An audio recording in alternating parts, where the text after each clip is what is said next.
Miles the Monster eyeing the LWRC NASCAR Cup Series as they approach for the first of 2 races consecutively, and live coverage is underway right here on the K Bueno Racing Network. Here to make the call for today's action is, of course, Charlie Baier. My name, Kenneth Bueno, on hand. And really, what other to say other than the halfway mark of this season? And that really is slowly approaching here at Dover. We've got a doubleheader today and tomorrow, so we'll be here both days at the same racetrack. And, you know, with this All-Star race coming through in a couple of weeks, and Dover being shown twice in a row, it definitely will be a learning curve to stay out of the Monster's way, kind of try to tame him as best as you can. Yeah, for sure, and this is one of the more tough ovals to get around. It's kind of like a short track. It's kind of like a high-speed short track, you know. And you know, once you enter these corners, you're dipping down almost 50 feet, and then once you come off the corners, like turns 2 and turn number 4, you're jumping up. So it's a really challenging place to get around. It's really easy to get into the wall on the back straightaway and the front straightaway. It's really easy to spin your car out. And again, this is the first of the 2 races here that we have, Charlie, and this race can serve kind of sort of as a practice to find out how the cars handle, how each driver's style caters to this track. Of course, NAS on the official side of things races this track very, very soon next week. A-Fix and B-Fix going to this very racetrack, so it can kind of serve as a little bit of a, you know, kind of a warning sign at least, or maybe just kind of a little scrimmage, as you will, in terms of what you have to try to handle this track with and what kind of attitude that you'll have. But in terms of keys into this race, Charlie, what kind of keys will we see that'll definitely at least try to maybe give some pointers to these drivers or possibly help them in the longer run, especially going into tomorrow, knowing that they'll have that practice on hand?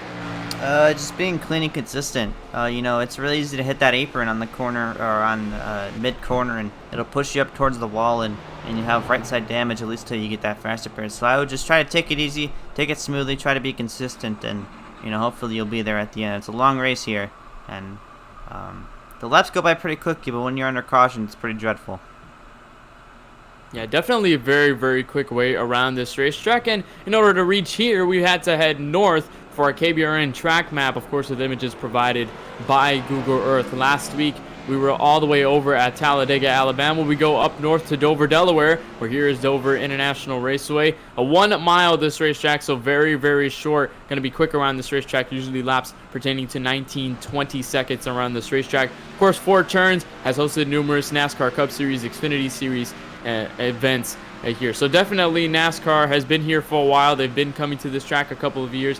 And the most intriguing thing about this racetrack is the abrasiveness. You have the banking, 24 degrees banking in the turns, 9 in the straightaway. So definitely staying on the banking, but definitely the most concerning part for these drivers, the exit of the corner, the wall. It's so close and coming up to you, and it comes up quick when you're coming off the corner, thinking you have momentum. You can easily get up into that wall and kind of end your day, or kind of put a hole into what you were trying to achieve. As you see some drivers doing that, one driver hitting the wall there. So Charlie, definitely abrasiveness to watch out for this track. Definitely have to watch for the Monster because it is very, very tough on these race cars.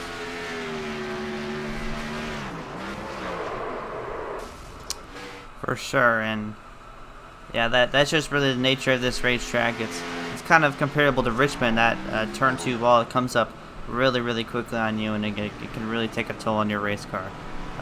And it can pretty much kill your long run speed, because if you hit it, you get right front damage, you get a long run, then you pretty much, you know, you're not going to make it, basically.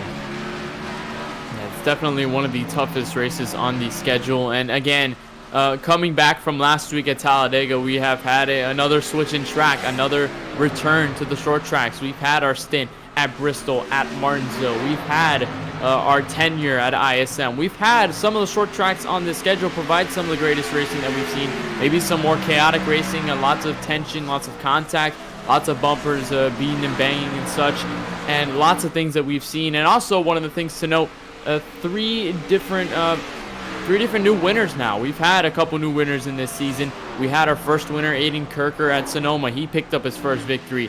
Then last week, we had another new time winner in 501 Racing's Brady Wheeleman. So definitely new drivers are coming out of the fold, Charlie, and lots of, you know, experience being played into this. Now that they've had the races under their belt, they're able to kind of maximize that the best they can and now they're starting to come up through with wins. Is the same expectation for a first-time winner going to come into this race, or you think maybe some of the drivers that have a little more experience, that have a win under their belt this season, will take it away from all of them? Yeah, well, this race we have Josh Patterson joining us here. We also have Paul Granada and Brayson Collins. I believe Paul Granada is fresh off of a suspension on the series, so it's definitely not out of the picture just yet. But these first-time winners, it really helps them as we start to start to bridge into a playoff picture here, because a win and you're in, and a win is really valuable to these guys, especially the win that came for Brady Wheeleman last week at Talladega. Yeah, very, very great win for Brady Wheeleman. I know how good he felt capturing his first victory of the season. And Charlie, we're approaching this halfway portion of the season. We have Talladega, the All-Star race, coming in the next couple of weeks after these 2 Dover races. And then, of course, we head on to the second half of the season, starting with Charlotte in race number 14. So we kind of have sort of a momentum-based system in the terms of that. Maybe you're not on the momentum train right now, or maybe you're one of those newer drivers who wants to continue that momentum through the rest of the season. Here at Dover could possibly continue that train, maybe help you out a little bit more, knowing you have a little bit of a break at Talladega, then coming back to Charlotte with full vengeance, and of course coming with a better style, and of course coming with that momentum in hand, so you have that, and a confidence booster, because confidence, very, very important for race car drivers. If you don't have the confidence, there's a possibility you probably won't get things done. And confidence definitely plays a key to a lot of these drivers that we'll see in the field as you're watching some of them get their qualifying sessions underway. And speaking of qualifying, we have open qualifying, so you're seeing drivers on the racetrack all with each other. There is Josh Patterson, a Nova Sim Racing driver in the O2. Paul Granada, you mentioned, Charlie, coming back from his suspension. I believe the last time we saw him was at Martinsville, where he had his tenure with Henry Tabor, and he was involved in a bunch of incidents in that race. So lots of things to be considered, and lots of other drivers coming back. You mentioned Nathan Kirker, winner at Sonoma. He's back in this race. Brady Wheeleman, last week's winner, of course, he's back in the picture as well. Cole Williams is here. Blaze McKinney is back here after a couple weeks absent, so he's trying to come back, and after his unfortunate ending when he lost power at Talladega, he's able to come back, try to get a win here. Lots of other drivers in this field right now. And speaking of the drivers on the racetrack, you're looking at some of the new colors on the racetrack. We're seeing a lot of collegiate paint schemes. You're seeing this LSU paint scheme by the 39 of Aiden Kirker. Brady Wheeleman sporting a Penn State, so definitely theming with this race. I know that they were kind of thinking about this a couple weeks prior, but collegiate themes for today, and then tomorrow they're going to work on to having cars themed about the professional sporting team. So definitely at least some of the fun they're trying to have, considering that the All-Star race is coming up in a couple weeks' time.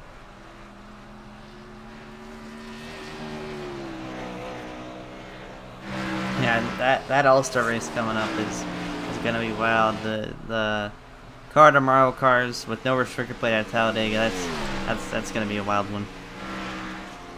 Yeah, the CLTs at Talladega, that's a whole different beast in its own right, because you have at least 198, maybe 200 miles per hour here in these NASCAR Cup Series cars at Talladega when you have draft, but you're going to COTs at Talladega unrestricted, unless maybe they have a setup that definitely will restrict that power, but you're going 220, maybe 230 on the racetrack at Talladega, where you're pretty much full throttle all the way through, and you kind of have to wheel the race car through the corners and make sure it doesn't slip off your hands.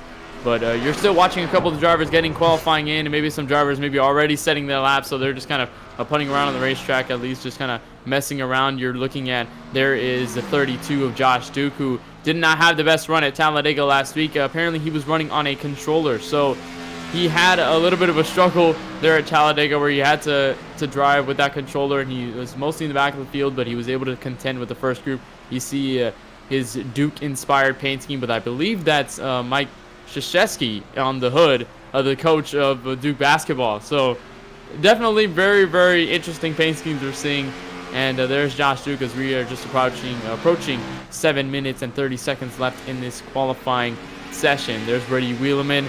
And Charlie, if there's really anyone you're looking out for, especially here at Dover, you got anyone in mind that you might see capturing a checkered flag tonight? I think the safest answer here is obviously Blaze McKinney. Yeah, this one kind of speaks for itself. We've seen him almost sweep half of the season in the iRacing Budget Line 3 Series and won in his first few starts in the LWRC Cup Series. To the top of the board right here, almost a tenth faster than Aiden Kirker.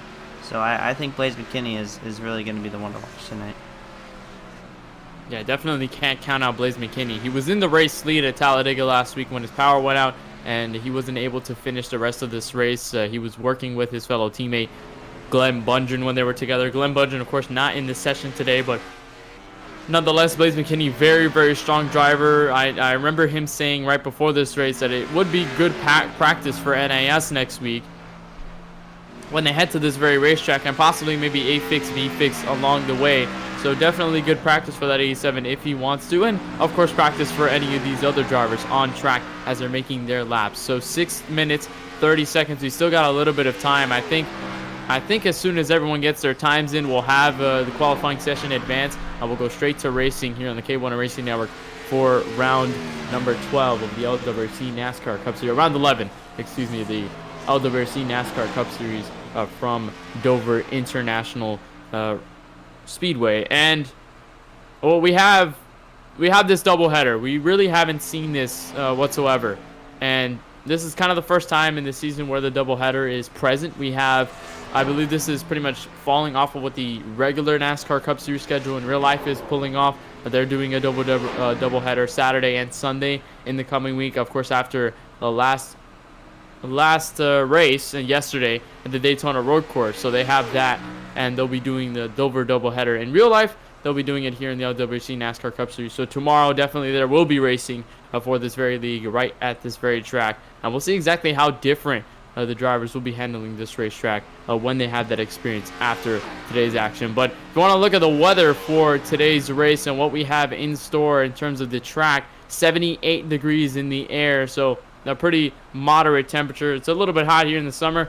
Winds coming from the northwest is constantly changing, so we have that into factor, especially as they come off the corners now to the west. So at least northwest to west, a wind speed we're having here. Of course, winds around 8-9 miles per hour we're having here, kind of creeping up a little bit, so up to 10, 9, 8 miles per hour. Humidity of 1%, so that won't be a factor in terms of the conditions here, at least in terms of the track state. No fog, so we won't have that to worry about, and a partly cloudy day.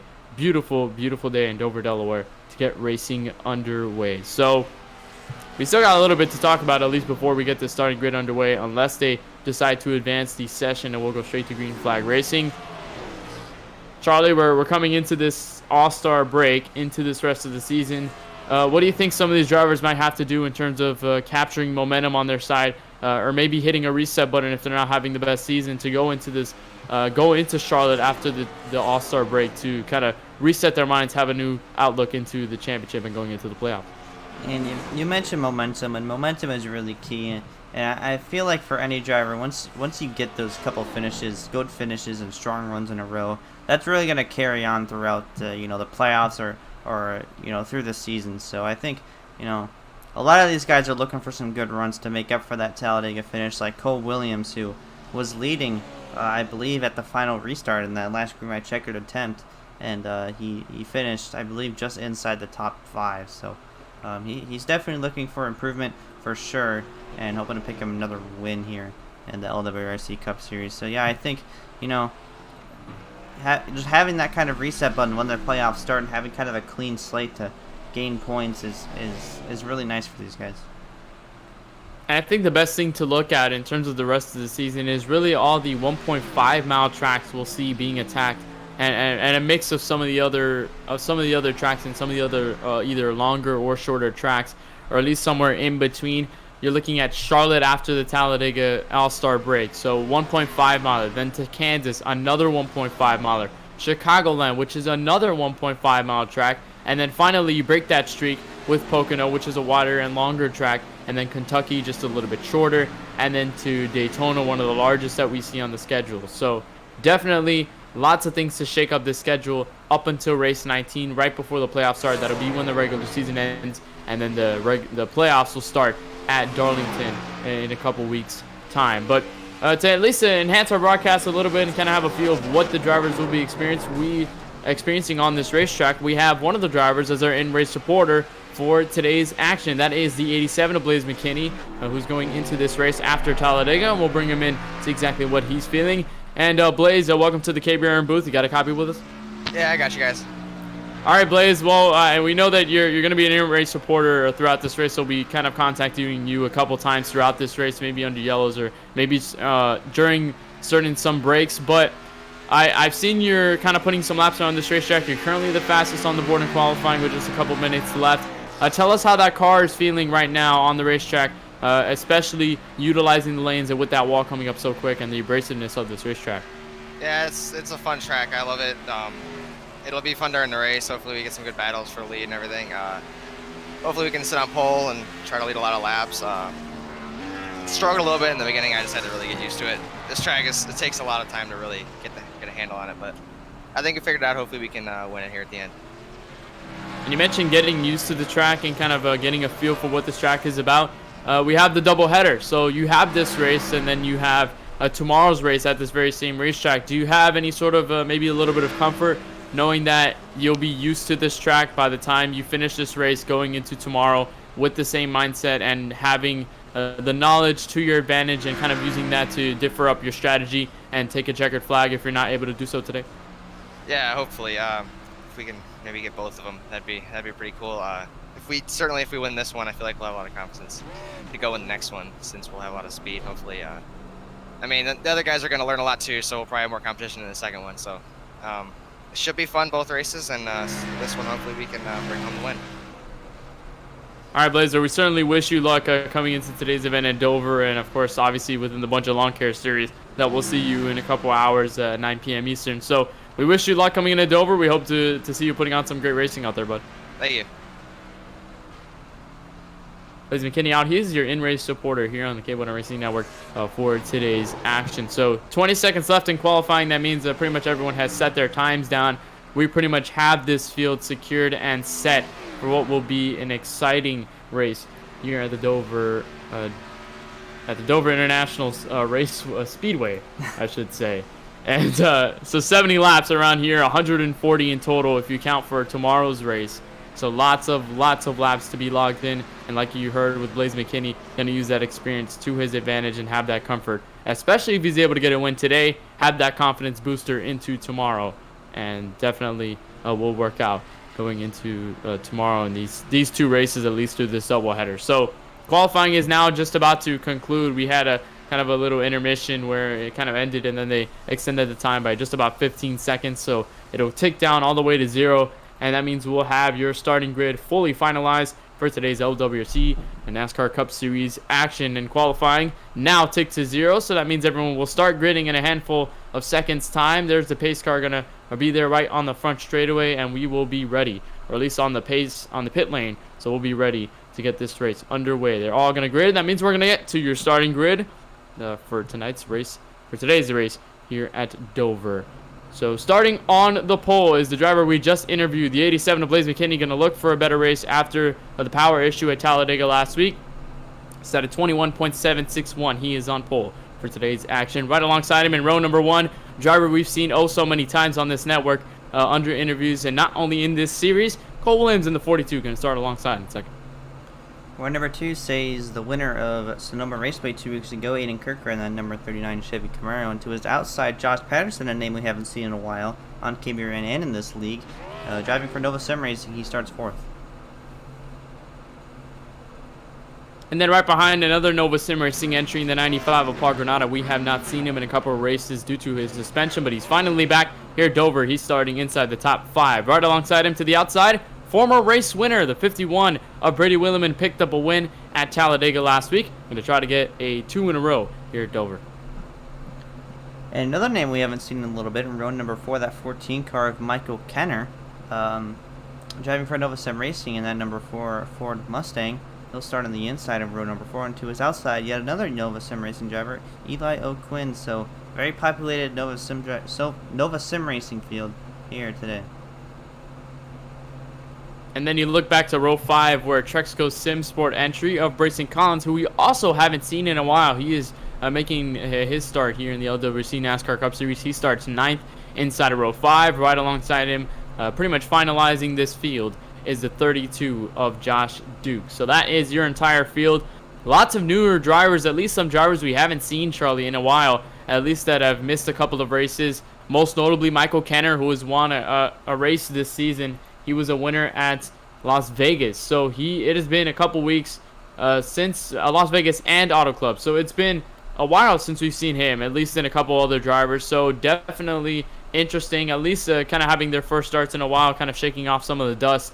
And we'll see how they fare with the drivers who have at least been in this series for a while, especially Paul Granado with that suspension finally back. Going to have to kind of regroup and re-rack himself for this week.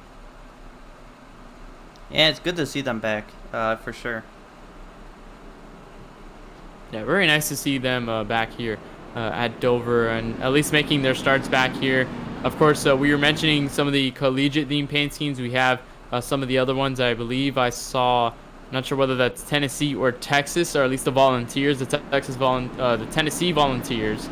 I believe that is the car. I think it says Vols all the way on the quarter panel of that race car. That's Eli O'Quinn sporting that one. So some collegiate paint schemes we're seeing here today. You see as the pace car will come off, we will have Blaze McKinney and Cole Williams lining up this front row. Aiden Kirker, Josh Patterson into row 2. We'll start this doubleheader with Blaze McKinney up in the front row. He's going to lead them to green.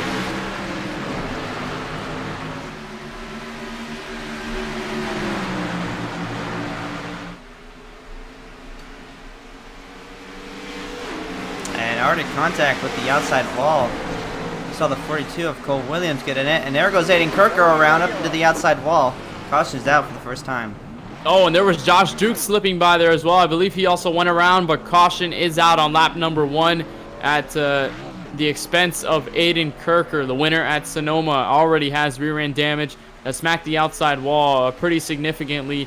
He's going to have some damage to fix, at least down pit road very, very early on. Unfortunate situation for the 39. At least he didn't lose too many spots. He was up there into row 2, and we'll see what happened. Here was contact with the wall with Cole Williams. We mentioned the wall in the pre-race show, and then here comes Josh Patterson. Paul Granada just sends it into the corner. Then I don't think the space was there. Got into the 39, and then around he went into the outside wall, and then Josh Duke, I believe, just spinning to avoid that collision, and to see him down pit road along with Cole Williams. So going low racing, tough run for them right now. They're both in the wall. That leaves the three Nova Sim Racing drivers into second, third, and fourth. Yeah, and I don't think half of these Nova Sim Racing drivers were there at Talladega, and I think if they all showed up, they would have worked really, really well together, and they could have possibly been a really big threat for the win. But looks like they passed up that race, and they're back here at Dover. So, yeah.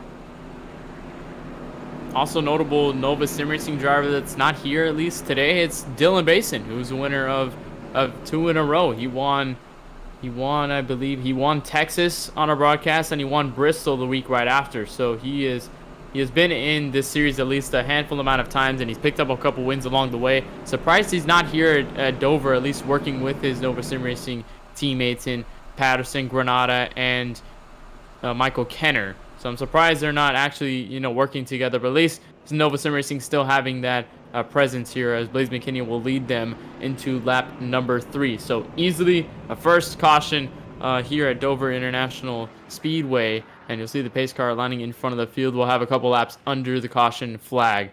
And just a reminder that if you want to join the conversation with us up here in the KBRN Racing Network booth, you can do so using hashtag AskKBRN. You can use that hashtag followed by your question. We'll be sure to answer it just as quickly as you send it. And as soon as I say that, we've already got some down in the chat. One by iKurt67. He asks, who is leading the points right now?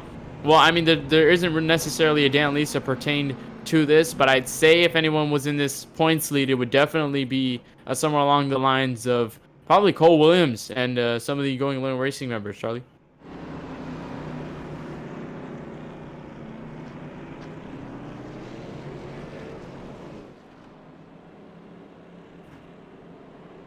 All right, well.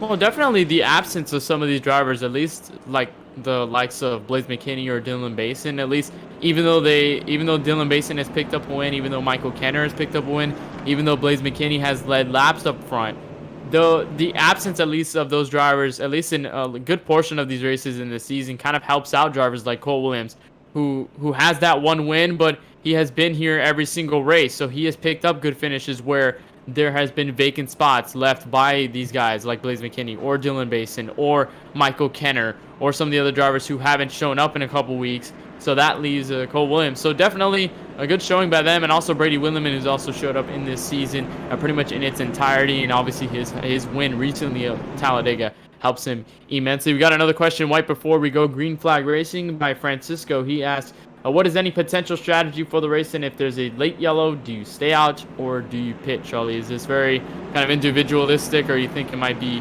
somewhat of a strategy, especially with late yellows, which we have seen in this series a couple times?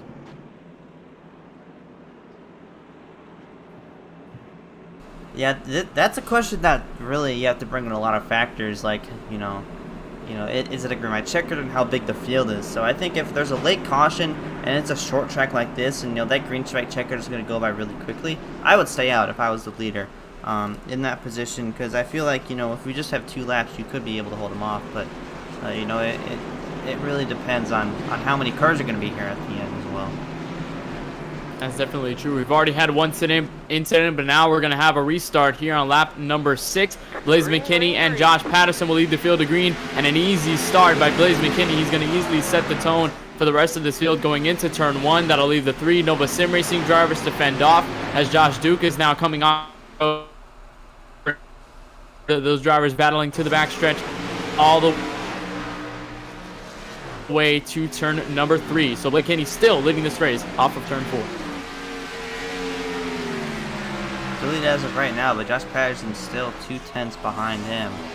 These 2 guys are really going to be the guys who really battle for the win here, or at least give each other a little bit of a challenge. And here comes Josh Patterson peeking to the inside. Blaze McKinney shuts the door as they barrel down the hill into the corner. Josh Patterson is up to his bumper. And easily and quickly, Josh Patterson got up here. He was easily able to kind of spread out from the rest of his teammates in Michael Kenner and Paul Granada there, so they were able to go up, and there goes Blaze McKinney up the track, very close to that outside wall. That'll leave the 0-2 with the space to the bottom to make an inside pass if he's able to do it, and there he goes. So new race leader Josh Patterson, lap 8. Blaze McKinney falls to 2nd. Michael Kenner just a couple of seconds back in 3rd. Yeah, that's what I was expecting. You can get your car really loose at the bottom. You're gonna get sent up towards the wall. And before the race, I was thinking, like right there, it's like a jump up. You're inclining there as you come off the corner, and it just gets so loose, especially on the front straightaway here, and you got a caution out. Caution out lap 9. That involves Paul Granada, Nova Sim Racing driver, and looks to be Eli O'Quinn with damage. Hard damage to the 95. Certainly not the race you're looking for if you're Paul Granada, especially returning to this series after his suspension. We'll take a replay and see exactly what went down as he loses it again going into turn 3. I guess might not have the handling on that car. As you're watching this battle for the race lead, you see what happens with Paul Granada. Looks like Eli O'Quinn gets in the wall and then tags the 95. I think almost tagged Brayson Collins in there as well. So Brayson Collins could have also been a victim of that incident. Luckily, did not have any contact. We'll take another replay. You see, I think he had some problems earlier, Charlie. I think might have had problems with the 42 at least, kind of struggling to handle his race car, and then just into the wall and then tags down. Very, very common scenario. And contact with Brayson Collins as well. So maybe damage for the 5 car, but another yellow on lap number 10. It leaves 2 more drivers with hard damage as the rest of the field goes down pit road.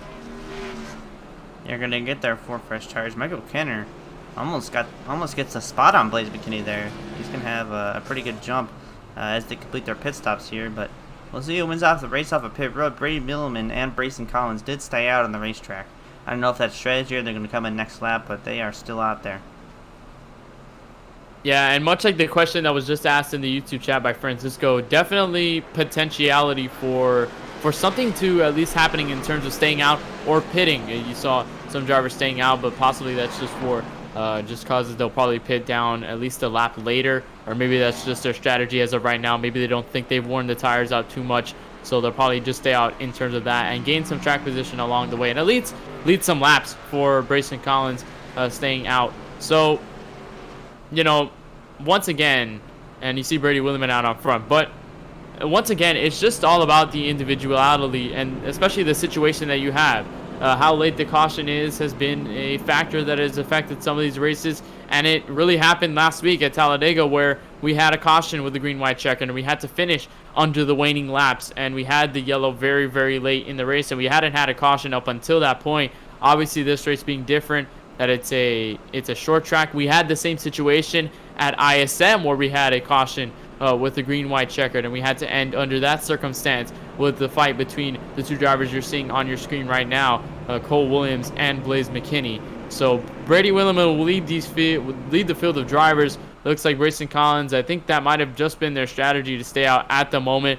I don't think they have any plans of going down pit road, at least for now. I think, Charlie, they might be just expecting another yellow soon. I think with the frequency of these yellows, I think they're just keeping in mind that there probably will be a yellow within these next couple laps, and then that'll enable them to go down pit road regardless and have the fresher tires than the rest of the field, possibly pick some spots up along the way. Yeah, an interesting approach strategy-wise for sure, because these guys on new tires are gonna try to swoop by him pretty easily. I wouldn't expect someone to try to shoot it through after the race lead, but I think Blaze McKinney got busted for speeding. Actually, I saw he came out of pit road, I believe, third, and he slowed down, let everyone by. So I think he might have got busted for speeding there on pit entry or pit exit. So he's gonna try to go from the back to the front. And now he's got 4 cars on fresh tires ahead of him. Yeah, he's got fresh tires with everybody in front of him, so at least he'll be on the level playing field. But you see him now letting by these drivers, Josh Duke, Paul Granado, who now has received his faster pair, and Eli O'Quinn, which I'm not sure whether he got his faster pair or whether he just went down for at least just normal fixing damage, because I think he didn't have too much damage from that incident. It was more Paul Granado that had the devastating amount of damage on that front bumper. So definitely a faster pair and a clean race car for the 95. He's going to try to hit the reset button, at least try to keep his car clean for the rest of this race. He kind of has to save it, Charlie, because faster pairs is a strategy within itself. Other than the pit strategy, other than having tires and fuel, you have to also worry about faster pairs. If you have damage on your race car, if you've been involved in an incident, you maybe have a choice to pick whether you want to get that faster pair or whether you want to kind of stick it out a little longer, get your faster pair later, and possibly jump on the rest of the field who may have damage, or if anything else happens within the field. So definitely faster pairs is a topic of conversation within this race, and not only in this league, with leagues like the Bunch of Lawn Care Series that we see that we broadcast on Monday nights as well. So definitely very, very interesting issues in terms of the faster pair situation and how to really attack that and how to use it to your advantage. At least use it in the right way so that you can keep it, or at least use it early. Try to watch out for the rest of your cars for the rest of the day. So 14 laps in, the pace car has its lights off. That means we have the 1 to green signal. That'll mean Brady Williman and Brayson Collins will lead your field to the green flag, and then follows all the drivers on the fresh tires that just went down pit road and got their service. Michael Kenner and Aiden Kirker will lead row number 2. Josh Patterson, Cole Williams into row number 3, and then the drivers that went down pit road, including Blaze McKinney in the mix, who had that pit road speeding penalty. He'll start right behind the Nova Sim Racing driver of Paul Granado. They'll be single file off the back straightaway, Charlie, and we'll see how they attack this green flag. Whether they have the worn out tires, I don't think they have too worn out of tires, but definitely the tires will help out the drivers behind this first row, because they'll be able to get a little more grip, at least, where some of the drivers will lose grip. But I don't think it really will be too much of a factor. We'll just have to see how this works. So pace car will come in at 3 and 4, and it'll come down pit road. It will have a green flag restart, lap number 15. 5-1 Racing and Trexco Simsport will lead him to the green flag. Large early start for Brady Williman. He's going to jump the rest of the field. And into the wall goes Brayson Collins. That'll lead Michael Kenner into the wall. And they'll go up into Paul Granada. Eli O'Quinn spins, and a caution out once again. Did not expect that, but a spinning of the tires from the 5 started a chain reaction, and another yellow early lap 15. Paul Granado with hard damage after his faster pair. I mentioned how you have to use that strategy. Definitely not a clean race car. That'll hurt him for the rest of the race. Yeah, we'll have to see how many fracture periods he has left. He might be out of that, but that was just no words for that restart there, and yeah, it looks like just spinning of the tires really spread. I don't know. Wow, that was odd. We'll take a replay. This was on the restart, and it wasn't necessarily, well, no, it was wall contact with the 5 of Brayson Collins. He got into the wall off the 4th turn, which is very, very odd considering they were going up to speed. But by that time, he had gotten into the wall, went down the racetrack, and got into Michael Kenner, who was just kind of an innocent bystander there, and did not really have much else where to go. And then we'll take another look here. This is off turn 4. And then there's the contact with the 14, gets into him, and then back up the racetrack. This is on board with Josh Duke. Oh, had to get around that so quickly, but barely got through. I'm not sure how he was able to slip through that the crevice between himself, the wall, and the 95. But he was able to get through with no damage, but looks like everyone is down pit road. Looks like the main guys will stay out, so the drivers on the fresh tires who went down pit road will not have anything to worry about. And looks like Brady Willeman goes down pit road alongside, obviously, the driver who's just involved in that incident, Paul Granada. So, couple drivers out of this race already, Charlie, and very, very quick. We mentioned that wall. It is kind of attacked some of the drivers here today. Yeah, and I said it, I believe, before the last restart. You know, that wall is...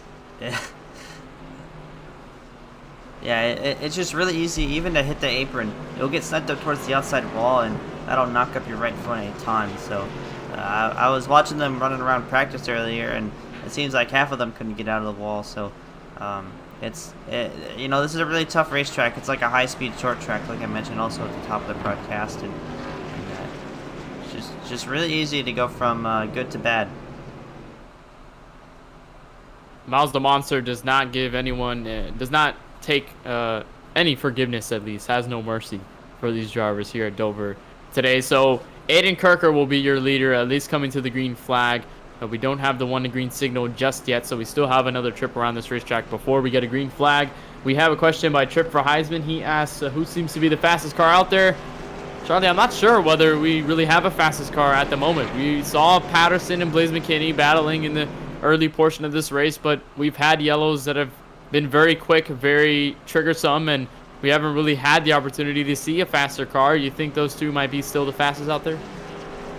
And we really haven't gotten a long run more than 5 laps to really see it, but you know, we saw Josh Patterson make that pass for the race lead on Blaze McKinney, so I think Josh Patterson has a lot of speed right now, lots of experience as well, and if you raced with him before, you know how aggressive he is, makes all those kind of bonsai moves on the racetrack there. So I think that Josh Patterson and Blaze McKinney are pretty equal as of right now, but I think Josh Patterson really knows his way better.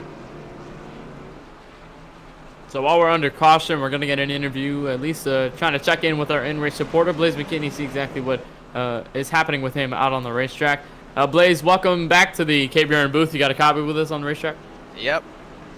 All right, well, you haven't really had much laps to really show your speed, at least. I know you had a battle with Patterson there in the early stages before that caution came out.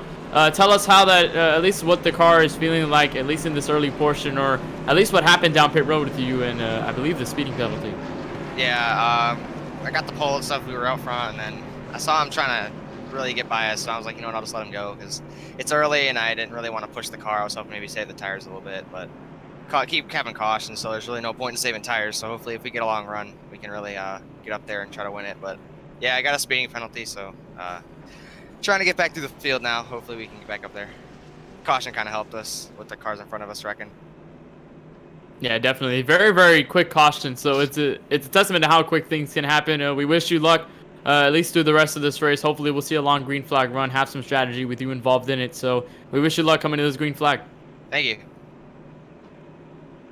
Blaze McKinney out. He will start 4th on this restart, starting on the outside of row number 2, right alongside Going Low Racing member of Cole Williams. And Going Low Racing occupying the first 2 rows on the inside. Aiden Kirker will be the driver into first place with Josh Patterson to his outside. fellow teammate right behind the 39 in Cole Williams. Early start once again by the race leader, but not enough to stay ahead of the field. Looks like Patterson will be able to contend side by side, and looks like the rest of the rows will continue to battle through. Looks like Blaze is able to hold on to the outside of Cole Williams. Off turn 2, I think it might be Patterson, and almost into the outside wall. Looks like they'll get by the 39, so back to the front of this race. Josh Patterson, Blaze McKinney, they'll try to battle it out off turn 4. And Josh Patterson, I believe, got a little bit of right front damage there on his race car. Not too much to affect the aerodynamics of that number 02 machine there, but I'm looking at the battle right here. Looks like Blaze McKinney just can't pull away just yet.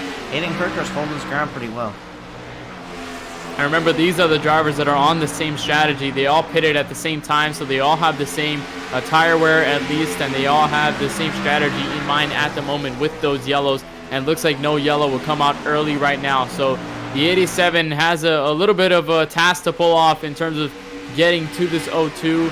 Of course, when you have such a racetrack like this where the grooves aren't necessarily developed, you don't really have a higher groove to work around unless you, let's say, have fresher tires. So the 87 kind of has to work around that, stay there. You know, getting to one driver is one thing. Getting around them is a whole nother thing to handle. As you see the 39 going to go into third. He's maintained himself at least with this 87, but they still have yet to catch this 02.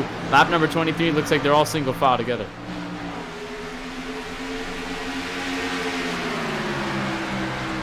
Josh is nearing about a second of the lead here over Blaze McKinney.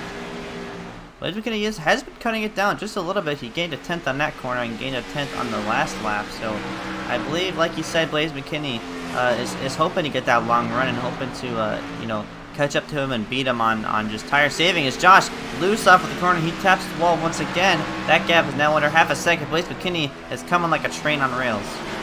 That did not help him whatsoever. He got into the wall. He's gotten loose off some of the corners, and he almost got loose off turn 2. Now the 87 is going to try to get an attack underway. At least he's now within striking distance, so he's able to get by this 02 if the 02 makes a mistake. And he's loose off of turn number 4. Here comes the 87 to the outside, going to try to make a move for the race lead. Maybe the tires will help. We'll see how they fare. Looks like not enough, but he's going to try and pull a crossover off turn 2. Now Aiden Kirker's looking to spoil the party. Going low racing as there's contact between the two leaders in a turn 3. Almost contact there. Josh Patterson loose. Can he save it around the corner? Still sideways and into the outside wall and around on the front straight. And will that bring out another caution? Not enough apron, at least no space on the apron to enable a yellow, but looks like no yellow on the racetrack, so we'll stay green, and it looks like everyone will continue to file through as they have. And Josh Patterson will fall back with heavy damage to that Ford Mustang. Now that leaves the two Camaros to fend out front. Looks like Going Low Racing occupying second and third with Aiden Kirker and Cole Williams. Brady Williman will follow suit behind, but it's all Blaze McKinney right now. I think they might have had it coming at least it was a telltale sign that the 02 was at least falling to this 87, because you saw how loose the 02 was getting off the corner and getting so close to the wall. And when you get so close to that wall and the outside wall coming off the corner, you have to lay off the gas, because if not, you're going to be into that wall and you're going to have more damage than you probably want to have. So we saw that coming from a mile away, at least from the 02 struggling. He's going to have to go down pit road, at least try to find a way, or at least stay on the racetrack, maybe anticipate a yellow and try to get his race back into a mind frame. So Aiden Kirker will now follow suit in second. I think he's gained a little bit on the 87, but very, very spread out, Charlie. All four Camaros occupying the top 4 spots. Yeah, it's a tough performance for Nova Sim Racing there. They went from, you know, almost occupying the entire top 5 to not breaking the top 4. The first Nova car in the field right now is Eli O'Quinn, currently sitting 5th on the racetrack right now. So not the performance they wanted here at Dover, but you know, it's definitely not over yet. We're not halfway through this race, and you know, Aiden Kirker, that lead hasn't opened up to a second yet. So Aiden Kirker running very consistently here. Also, Brady Wheelman looking like he's catching Cole Williams for the 3rd position. So you know, these guys are spread out, but I'm honestly not surprised that they're spread out even more than they are now.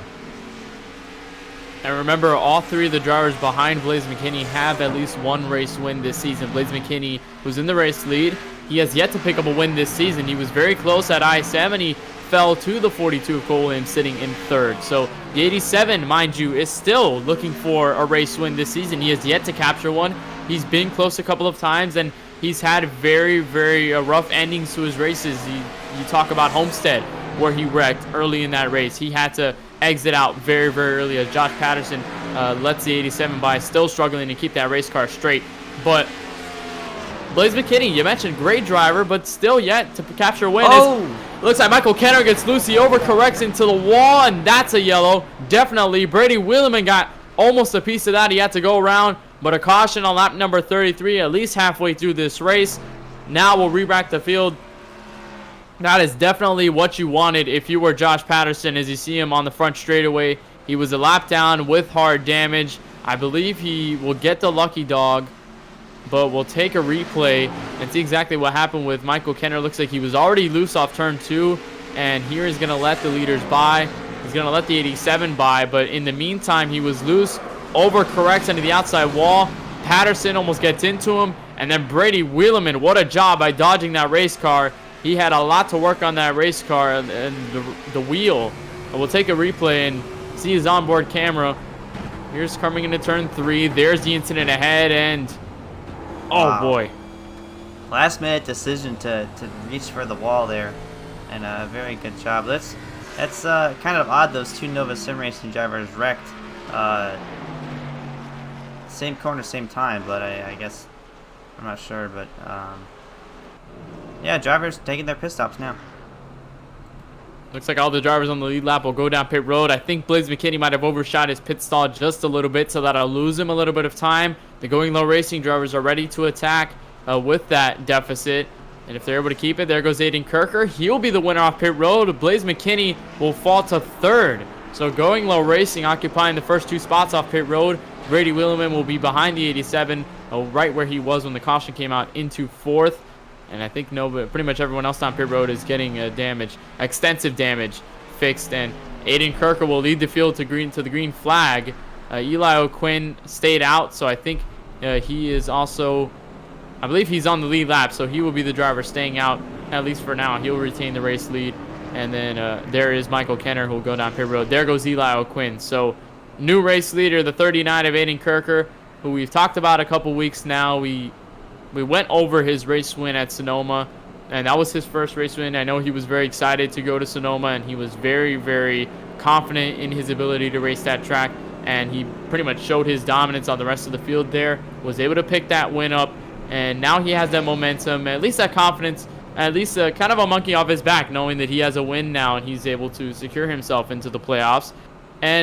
But don't count him out on the ovals, Charlie. We've seen Aiden Kirker be content, at least being contention for wins on the ovals. We saw his performance and his almost win over Dylan Basin at Texas. We saw his performance at Martinsville. We've seen him pretty much pull off a lot of great things on the racetrack, and him contending and keeping that consistency to key. So Aiden Kirker, definitely not a driver you can count out, definitely within this part of the season. I think he might try to carry this on through the rest of the season to the playoffs. Yeah, you mentioned Texas. He was so close. He lost by about a half a car length over Dylan Basin. Made the crossover off of the final corner, come to the checkered flag, and just lost it there. And just so close there. But luckily he was able to rebound and take a win at Sonoma. So that's good for him.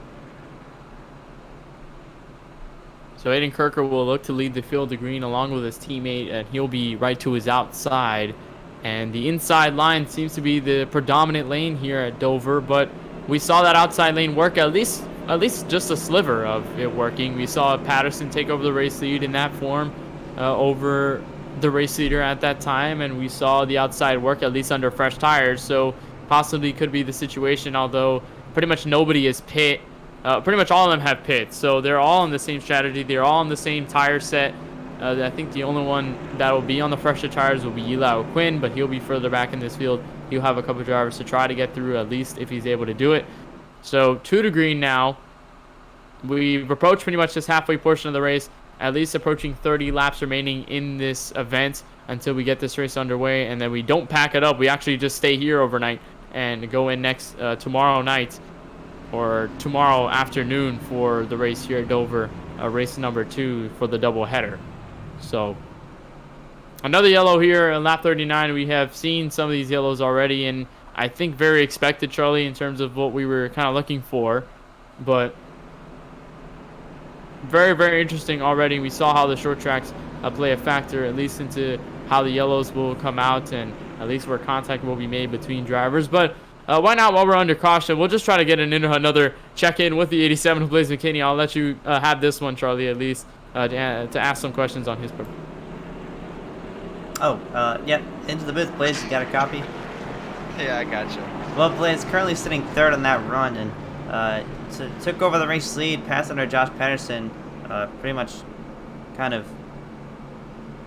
Yeah, you took over the race lead on that run, passing Josh Patterson, and yeah, you kind of fell back onto the pit stops there. And you know, I noticed in that run, people like that 39 and Cole Williams were able to kind of hold their ground, at least you know, within a second proximity of you. So, is the competition, do you think, getting stiffer in this race? And you know, you really think coming to 30 laps to go here, do you think you can get out front once again? Yeah, I hope so. I think I was just trying to save my stuff, trying not to burn it off like Josh did, and that's probably what happened to him. But hopefully we can get back to the front. I messed up on the pit stops again, so I gotta get through the field again, but hopefully we can do it and get the win. Alright, well, we're about to go green here, so I'm going to let you go back to your racing mindset here, and we'll hopefully see you again in an interview booth. Alright, sounds good.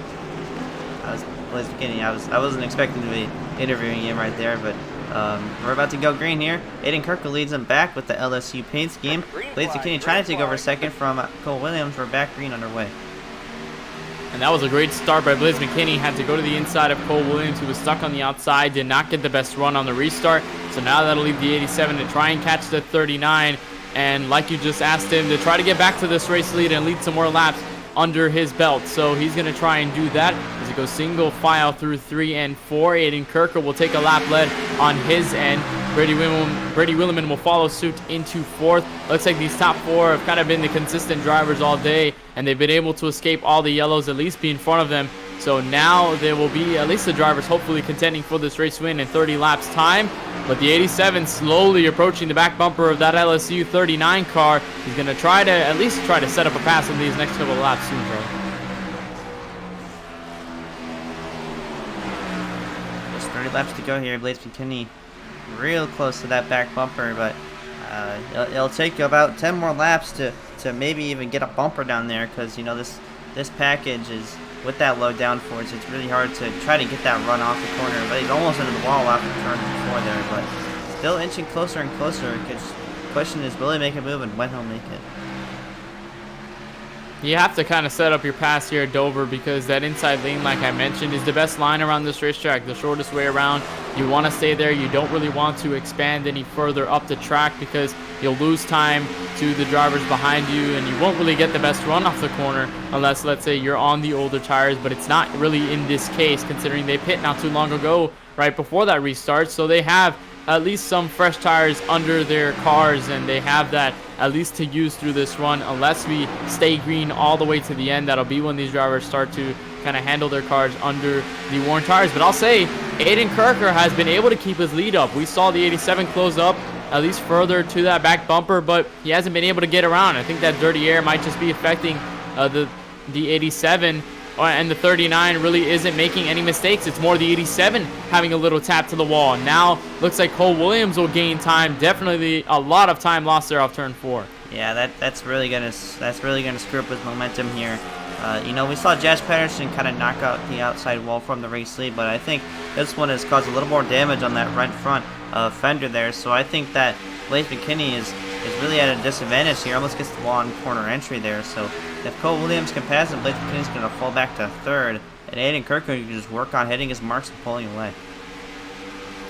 Yeah, Aiden Kirker has really not made a mistake just yet through this race, and pretty much that has helped him stay out front. And now the 42 will try to pounce on the 87 and take over second. The 87's into the wall, so easy pass for the 42. He's able to get around, but the crossover is going to be made. Blaze McKinney is going to go back to the inside, try to take over second. So we have side-by-side for P2. It looks like Aiden Kirker sees that in his mirror, and it's pretty much a go signal to continue working and hitting his marks, to continue to gap this lead over the rest of this field. And there goes Cole Williams to the outside. A beautiful pass by the 42. I was not expecting him to make that through the outside, but he was able to make it done. So give that second place spot to the 42 as the 87 is loose. He might lose some more time to a couple drivers behind him. Yeah, Blaze McKinney's fighting that race car, just trying to get it under control here. You see that back end just trying to spin him out there, and he's doing a good job of holding suit so far, but he's losing a lot of time doing so. But that really was that was really what Aiden Kirker wanted to see, was Blaze McKinney start to mess up and Cole Williams go side by side with him, and he's really pulling away as of right now. So the 87 will lose time. There's Michael Kenner behind there, but he's not a factor. He's a couple laps down, so he won't be at least in contention for that. The driver further back behind Blaze McKinney is the 51 of Brady Willem, and he is occupying the 4th spot right now, and then goes Eli O'Quinn. Michael Kenner is the first driver a lap down, and then goes the train of Nova Sim Racing drivers, which occupied a good portion of this field. And there were 3 drivers in this race that were up front at the start of this race, easily with those wrecks and those cautions, set them further back. So they're all at least 1 lap down. Not a great showing for them. Josh Duke is currently 24 laps down, and then Brayson Collins, I believe, is pretty much done for the day. He has not set a lap. He is 36 laps down, occupying the final spot on the racetrack. But Aiden Kirker still a considerable lead over Cole Williams, and I'm not sure whether Cole is consistently picking up on the 39. I think they've just been equal at least through the rest of this run. So the Going Low Racing members kind of looking out for each other right now. I think their main objective is to just stay out front. They have a couple lap cars now in the mix, kind of setting as a pick to Blaze McKinney all the way back in 3rd. There's Josh Patterson, who's 2 laps down. He's on the fresher tire, so he'll be trying to catch Cole Williams, but he'll set that pick between the race leader, and at least his teammate will know he has that comfort ahead of the rest of this field, unless the 39 makes a mistake that could set him back to 2nd or even further back if it's that significant. So with just 17 laps remaining, Aiden Kirker is dominating this race as Josh Patterson gets around Cole Williams and unlapping.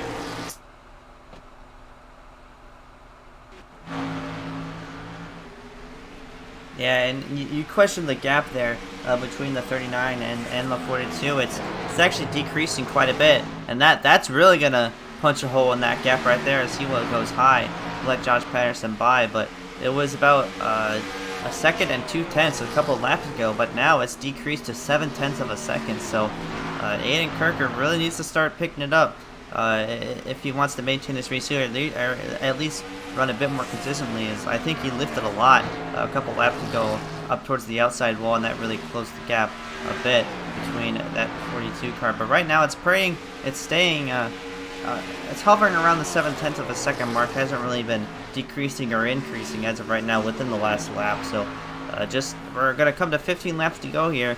We'll see if Aiden Kirker can pull it off to get his first oval win. Yeah, he has yet to pick up an oval win. We talked about Texas just a little bit earlier, and his win at Sonoma is his only win. So if he can get a win on the oval side and the road course side, that'll definitely kind of set the tone for the rest of the field and saying, hey, I'm not just good at one discipline, I could be efficient in both. But I think he is still losing time to his teammate. Cole Williams is now within reaching distance. As you look at this top 5 and you see the gap between all of them, you see just 0.6 seconds between the first place driver and Cole Williams. Now it's decreased to 0.4. So I think it's just off the corners where, understeer is playing a factor. I can see Cole Williams, I think what he's trying to do is arc it a little higher in the entrance of the corner and then get a lower exit so he doesn't get that understeer and he's able to stay clear of the wall. And that's definitely helping him because the 39 is staying close to that wall, and that 42 now has a draft. So we'll possibly see a battle between 2 teammates in this closing stages of this race. And about 2 laps to go, we're going to hit the 10 to go mark, and that gap, by the way it's at the rate it's decreasing, Cole Williams is going to be there in a couple laps. I think about 5 laps. It's going to be at that back bumper of that 39 car if he's able to maintain that distance and also bring in dirty air as well as he kind of brushes the wall there on the back straightaway. We're going to come to 11 laps to go at the line. So lap 59 will be concluded. That'll leave lap 60. So just 11 laps around this 1 mile racetrack to crown a race winner right before the second race at Dover and before the All-Star break at Talladega in a couple weeks' time. Cole Williams has been able to breach that gap between himself and his fellow teammate in the 39. As you saw further back, that's a battle for third between Blaze McKinney and Brady William. And as Aiden Kirker's in the wall, that'll definitely decrease the gap. The 42 is now there to the back bumper. He might try to make a move, and if the 39 gets pushed into another mistake, that'll easily open the gap for that 42 to either kind of pounce on the inside or make an outside pass like it did with the 87. Yeah, we're going to see how this works out. Brady William made the pass on Blaze McKinney for 4th place, but the battle on your screen right now is for the race lead. Aiden Kirker still holding his ground as of right now. We just have 9 laps to go here at Dover Raceway. And Cole Williams has got to his back bumper, but he really hasn't made a move for the race lead just yet. Maybe he's trying to hold off and just wait a couple laps to get a really good run. There's Blaze McKinney slow on the apron. I don't know what happened to Blaze McKinney there. He was battling with Brady William, and I'm not sure. He has some damage on his car, so possibly an incident, and it was.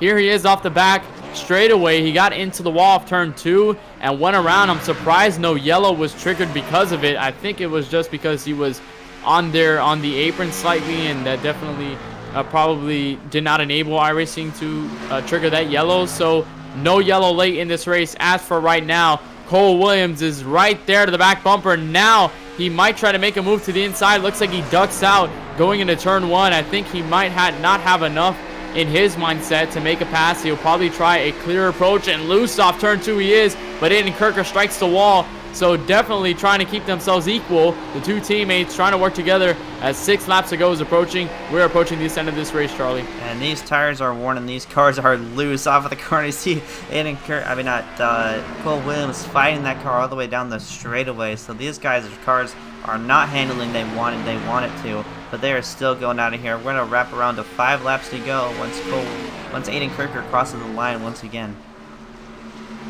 And that's probably what the 42 is keeping in mind, is that he might try to he's probably setting up a pass at least to the 39, because if the 39 makes a bad mistake, the 42 is able to gain time like he has within this run, at least this 15 lap or so run to the end of this race, unless we have a yellow before 3 laps to go, and we'll have a green white checkered before the white flag is triggered.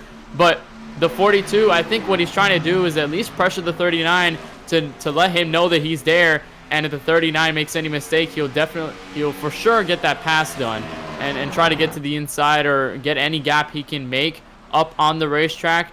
So I think what the 42 is trying to do right now is just set up this pass, wait a couple of laps, try to find out where your stronger points are, and then when you get to striking distance, or at least when you get to the best part and your best situation, use that and go for the race win. But I don't think, now that these tires are worn and now that these cars have been out there for a while, I don't think really any of them have the advantage. We see both of them making mistakes. The 42 is getting loose off corners, and we see the 39 hitting the wall a couple of times. So the gap has stayed consistent, at least. They've been able to stay within each other, but it has not been far enough to the point where none of them have an advantage.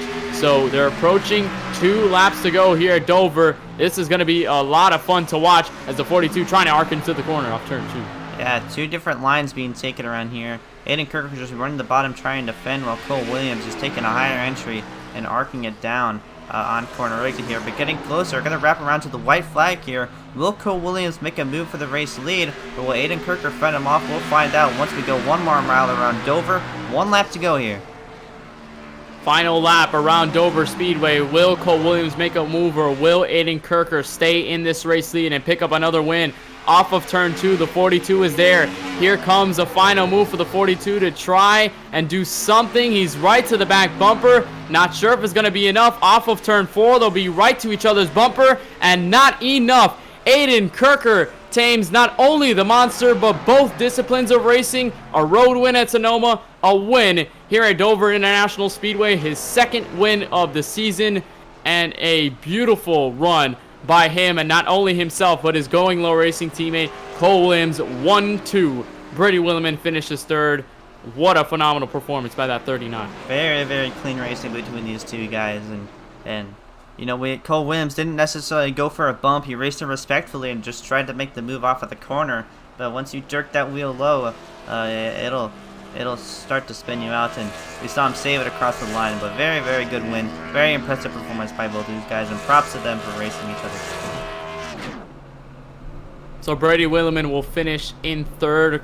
Eli O'Quinn finishes fourth. Looks like Blaze McKinney falls back further down the grid after his spin. He finishes sixth, 1 lap down. So still winless in this series. Michael Kenner will finish ahead in fifth. And Aiden Kirker will celebrate his second win of the season. We'll take a look at the results here from Dover. At least the first race of the doubleheader that we'll see. Tomorrow we'll have the second race. Aiden Kirker will finish first. Cole Williams, his fellow teammate, will follow suit in second. Amazing battle between those two. It was a lot of fun to watch. Brady Williman finishes third after his win at Talladega, so consistency staying true for that 51 team. Eli O'Quinn will come back to finish fourth in his Tennessee Volunteer paint scheme. Michael Kenner will come back 1 lap down to finish fifth. Blaze McKinney finishes 1 lap down in sixth after his spin late in the running. Josh Patterson, after a tough break, and he's been involved in a couple incidents today, finishes seventh. Josh Duke eighth. And we'll have the rest of the field shuffled through there. Paul Granada, Josh Duke, Brayson Collins will file out the rest of the running order and finalize this field. When we come back, we have post-race coverage live from the Dover International Speedway. We'll have a lot more coming soon, including the interviews with the top drivers and, of course, your race winner, Aiden Kirker. Phenomenal performance by him. 1-2 for Going Low Racing. We'll be coming back with more coverage, so stay tuned. We got a lot more coming up from Dover.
Welcome back to Dover International Speedway, where you're looking at your race winner on the middle of your screen. That 39 LSU Chevrolet Camaro took home a second win of the season. Aiden Kirker got a win at Sonoma and a win on the oval side of things here at Dover. So definitely a great performance for him. And Going Low Racing 1-2. Not only a great running for him, but a running for his team.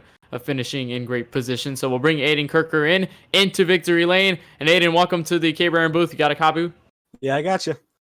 Aiden, you are a winner on the road side of things and the oval side of things. You picked up a win here today at Dover in the first of the double headers. First of all, walk us through that final segment with you and your teammate Cole Williams and how you guys are able to battle for the race win. At least I know that you guys are teammates, so probably you guys are racing each other not as hard, or maybe trying to keep from making contact. But tell us how that race went, at least with your teammate there at the end. It was good. I just that stretch with Cole, Blaze, and I mean, you always want to beat Blaze McKinney. He's the man, but I was just trying to get away from him, and once he made a mistake, I was like, okay, I'm in trouble, because the car just all of a sudden shut off. It didn't just kind of slowly get worse. It just shut off within a matter of 2 laps. So Cole was definitely he was faster in that part, but I gotta give it to him for really cutting me slack. He could have moved me out of the way. He could have passed me. He could have won that race himself, but he didn't. He kept it clean, and we got 1-2. So I definitely owe him one down the road for this. But yeah, it was a lot of fun. I loved Dover. An amazing win for you, and not only a win for you, pretty much a win for your team in general. You mentioned 1-2. Now you finished first. Cole Williams finished the second. We saw this at Sonoma, and once again here at Dover. Is that kind of a lucky charm for you, at least finishing ahead of your teammate? 1-2 seems to get you the victories. I guess, I don't know. It's just I really thought about that we did go 1-2 in Sonoma too. Just, I love going 1-2 with my teammate. It definitely shows that, that power that GLR has. And Cole and I work together so well that, we expect 1-2s a lot. We expect to finish right by each other. So when we can do it, when we can finish by each other and finish at the top of the charts, that's just best case scenario. Whether the 39's out front or the 42's out front, 1-2 is just great. And you guys for sure got it done here at Dover. One more question I'd like to ask. Now that you've got this race and you have this win now, at least for the momentum for not only you, but for your race team, and you're going into Dover tomorrow and you're having this race right back at it again. You're going to re-rack at this racetrack tomorrow. Is there any pointers that you're going to use, at least from today's race, that you'll carry on into tomorrow that'll definitely help you a little more, at least help your team perform a little better? Oh, yeah, definitely. I'm going to definitely go back and watch this race and see what I did right, see what I did wrong, share with Cole, see if we can come out with a 1-2 tomorrow as well. But, yeah, I'll definitely study the tape and see what I can do better next time, or tomorrow, actually. All right, Aiden. Well, we'll definitely see you tomorrow. We hope to see you there with your teammate. And before we let you go to celebrate your victory, you got any sponsors or teams or pretty much anyone you'd like to shout out for making today's effort happen? I know you have that LSU paint scheme you were rocking today. So is there anyone you just like to thank for making today's win possible? Yeah, I'd like to thank my team, Going Low Racing, with Cole Williams, Dominic Mulhern, and Lane Stevens.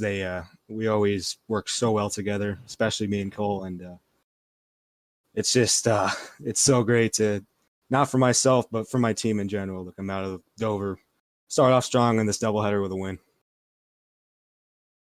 All right, Aiden. Well, we congratulate you on your phenomenal victory. Your 2 wins now in this season, and going into Dover tomorrow. I know you're going to have a lot of fun there with your team. You guys are going to have a plan set up. So congratulations on your victory. We hope to see you into the next weekend, especially Talladega, the All-Star race in 2 weeks' time, or at least a week in time. So we hope to see you there and, of course, putting on some great runs like you did today.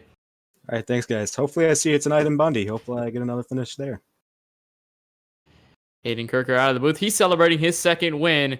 Great performance for him and the 39 team, but not with his teammate, Cole Williams, right behind him. They finished 1-2. Charlie is there with the interview. And into the booth, Cole, you got a copy? Yes, sir. Well, Cole, a very consistent day for you. Just turned into a second place, but I'm sure it's a second place finish. But I'm sure it's no complaints finishing behind your teammate Aiden Kirker there. I'll get to that finish in a moment, but just talk us through that entire race and, as a whole, how it went for you. Yeah, it was definitely interesting. I was kind of disappointed because I knew I was probably gonna smack the wall off of one of these corners at some point, and of course it has to happen lap 1 in front of everyone. Off of 2, I got it really good. It was like 40 seconds of optional, and I kind of jammed everyone up. And then Paul I'm hearing he sent it from 5 car lengths back, and I guess net coded Aiden. I saw it in my mirror, but I kind of felt bad because if I didn't mess up like that, I don't think there would have been a jam up, and we probably could have kept it clean. But yeah, I got the wall, got the caution, and then got my damage repaired. I didn't use a fast repair the whole race, which I figured I needed at some point with how loose it got off of these corners. But yeah, just staying patient. I was really surprised to see that Pat and Josh and Blaze, some of the best in this league, and some of the best I've ever seen racing, especially with Blaze over there in the Bundy Lawn Care Series looking for the championship. He's a great driver, but these guys were running their right rears off, and Aiden and I were staying patient and letting them wear it out. Patterson, of course, wrecked himself, and for some reason there wasn't a caution for that. And then I think caution came out later that run. But yeah, and just managing off of the corners, managing the right rear. Thankfully, this is the good package, or at least a semi-good package. So it drives off the right rear mostly. So you just gotta keep it in the right rear intact, and Throughout the race, I was just saving, and I know I had speed. I think I'm probably might be close to the fastest time of the race too, because I ran my really good time at the start of that last run. Um, but Blaze was a good competitor, and so was Josh. But unfortunately, they ran into troubles. So, yeah, that's kind of how the whole entirety of it went. And coming down to those last final laps between you and Aiden Kirker, obviously, with respect, not obviously pointing him out of the way for the finish, but I have to ask, what more did you need there to maybe win it by a bumper? Because you made that move off of turn number 4, and the car just got loose on you, and you kind of spun to the inside wall. What more did you need there to try to pick up the win here at Dover? Yeah, I think I just wanted to make sure that we kept it clean, didn't make any contact. I could see I was gaining a lot, and I'm like, okay, I'm sure he ran his right rear off a little bit at the start, making sure Blaze was keeping Blaze intact. But I think I needed just maybe a little bit more right rear to where I could stay on the throttle just a little bit more on exit to drive underneath instead of just kind of being there and getting the run, but backing off. And fortunately, there isn't that much dirty air with this package, so I was able to run kind of right behind them since it's one maybe lane and a half groove you can work. The last couple laps, I was venturing up a little higher, see if I can get that extra little run I needed, especially off of 2. To just get that run and put my right front right underneath him so that he has to run that outside and get up maybe closer to the gray than he'd like. But I didn't want to make any contact, of course. We kept it clean. I was just hoping that, well, I want to win, but I want to finish at least 1-2. So I'm hoping maybe off of like 4, the little hill as he come back up because he's smacked down, both corners smacked downhill going into the corners. And there's a little hill off of that turn 4, and I was hoping maybe he'd just over-rotate the right rear and maybe just barely bump the wall and slide down. He did it once or twice where it was pretty bad and I got to his bumper, but it wasn't quite enough for me just to get side by side in either lane. Or maybe just get to the outside and then make him take away the arc so that I could cut back and have that extra run that I was talking about to get to the inside to pass. But it's just, I'm not going to complain about how hard it was to pass or anything because this package is, I'm not complaining about it because it's where it should be for everywhere. And it was definitely easier to run behind him. Just I kind of had to burn a little bit up as I got behind him because I didn't want to bump into him. So I was kind of sliding it off the corner and copying his mistakes if he made any. That kind of hurt a little bit at the end, but last 2 laps I gained big time, and I didn't. And I think 3 and 4 he backed it up a little bit to make sure I couldn't get that run, and I still almost got it. But I was like, okay, well I know if I wreck myself, I'm not gonna finish 3rd or anything, so I'm just gonna gas it and hope that I can get that rotation. Maybe he'll bump the wall and I can win. But it was an awesome run. I think. Well, I'm still in this thing.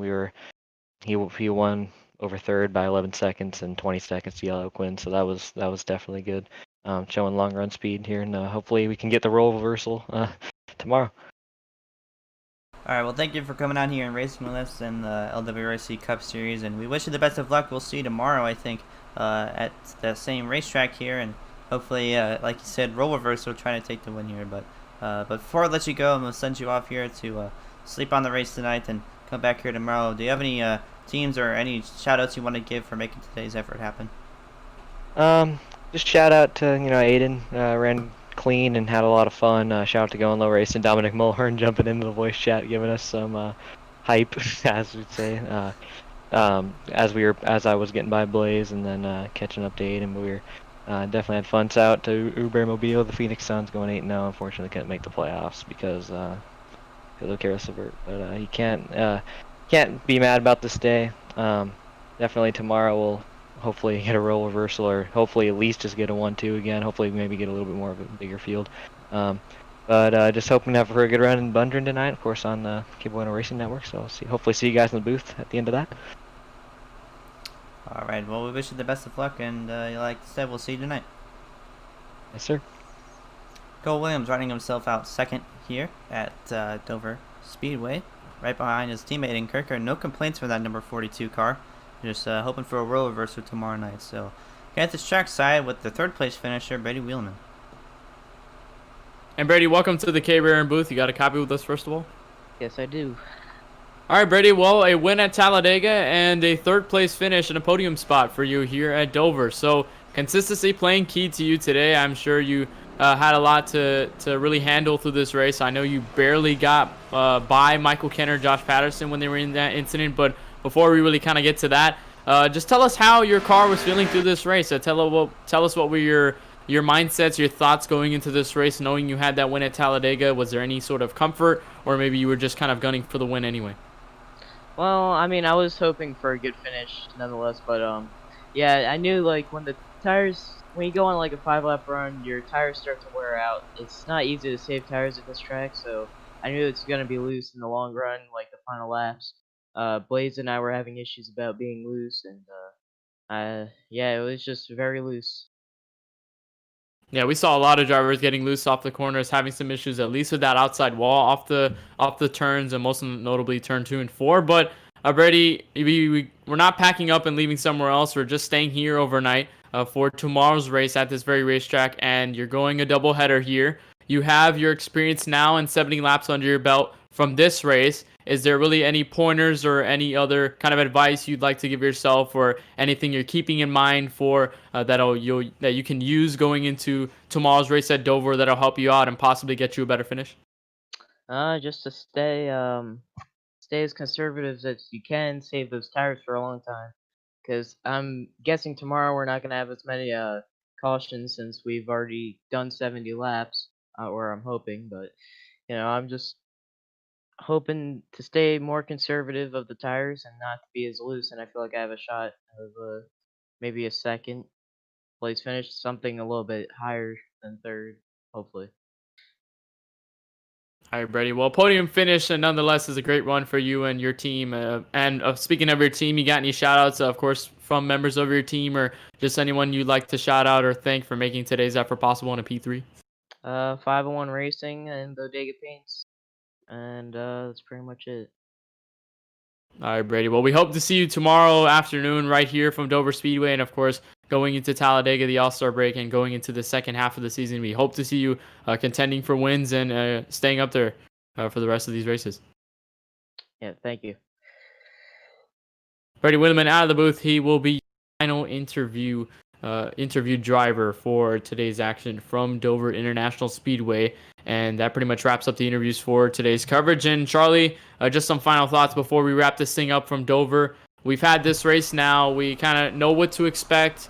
Is there any kind of things you're looking out for, at least, or maybe some storylines we're looking for tomorrow's race at this very racetrack, knowing that these drivers have that experience now?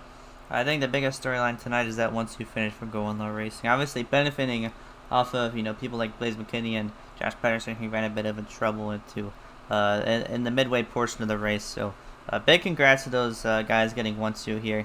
Very strong performance, just like Sonoma, between those guys. But yeah, I'm excited to come back here tomorrow. We saw a really great finish here today, and I can't wait to see what tomorrow holds. And Going Low Racing 1-2 with Aiden Kirker, Cole Williams. I know that they probably feel very, very good finishing 1-2, and like you heard with Cole Williams during that interview, he said he hopes the roles are reversed tomorrow, or at least they can get a 1-2 regardless at Dover once again and get those points to their advantage. Again, those are drivers that are up there in the points that have drove pretty much the entirety of the season. They are battling for a championship in the point standing, so 1-2 finishes for sure help their team at least have a cushion from the drivers on back. So that pretty much wraps up our post-race coverage and our coverage entirely here from the Dover International Speedway. We'll pretty much sleep on it and be back here tomorrow afternoon at 4 p.m. Eastern right here on the KBRN Racing Network. That'll be the second of the Dover doubleheader races after this race today. So tomorrow you can tune into that 4 p.m. Eastern right here in the KBRN Racing Network. But if you want to tune into more Monday Night Racing, we have that for you later on in a couple hours time at 9 p.m. Eastern. It'll be the iRacing Bunge Lawn Care Series round 2 of its playoffs live from Kansas Speedway. So we'll be there covering all the action, of course, with some of the drivers in this series, possibly partaking in that race, and hopefully we get a conversation with them not only here at Dover but over there from Kansas. So for everyone from the LWRC NASCAR Cup Series, for Jaden Lawson for putting this lead together, for all the members and the officials of this race, for Dover International Speedway for providing a great and chaotic venue, for Aiden Kirker and Going Low Racing for taking 1-2, and Aiden Kirker picking up his second win of the season. And for all of us here at the K1 Racing Network, for Charlie Baier, my name is Kenneth Bueno, saying good rest of the afternoon from Dover in the Monster Mile. We'll be back here tomorrow to re-rack it up again, and we'll be here at Kansas in a couple hours' time.